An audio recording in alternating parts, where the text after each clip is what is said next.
Hey gym owners, Matthew Becker here from Gym Lawyers PLLC.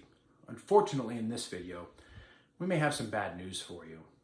And that bad news is, that LLC that you filed for in order to protect all of your personal assets, that Limited Liability Company, turns out it may not protect you at all.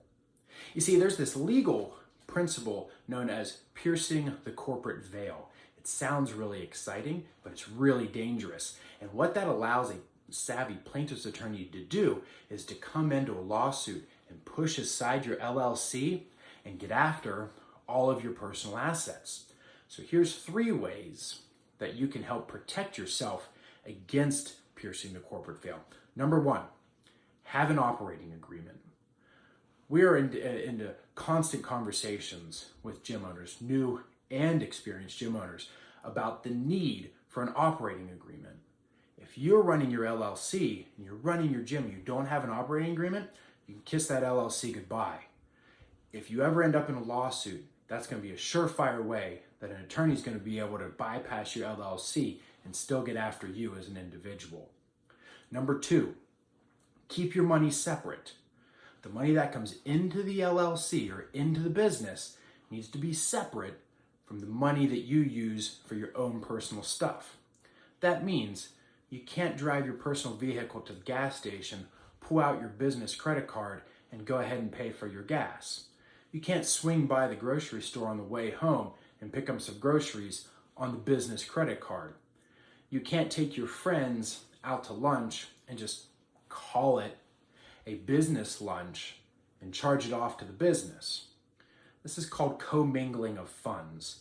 And it's, again, a surefire way to get your LLC pierced and slid out of the way to make sure that an attorney can get at your own personal funds. Number 3, you have to leave money in your business account. Okay?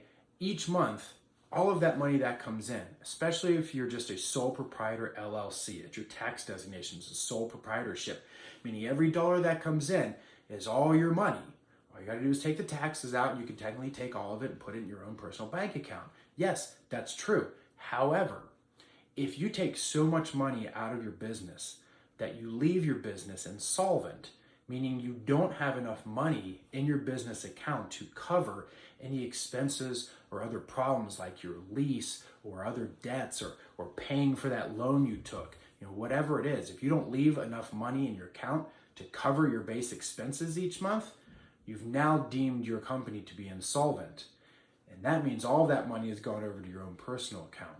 And again, if you get sued, that attorney is going to want to get at all that personal money. And in order to do that, they're going to pierce the corporate veil because you left the company insolvent.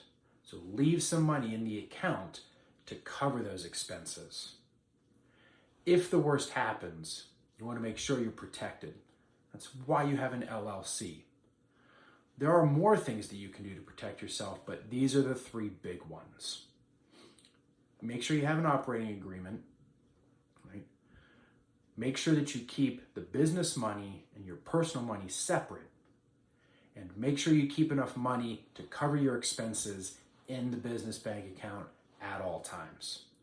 Guys, if you have any questions about the other ways that you can go about preventing from a potential pierce the corporate veil cause of action, if the worst happens and you get sued, you can always reach out to us at gymlawyers.com.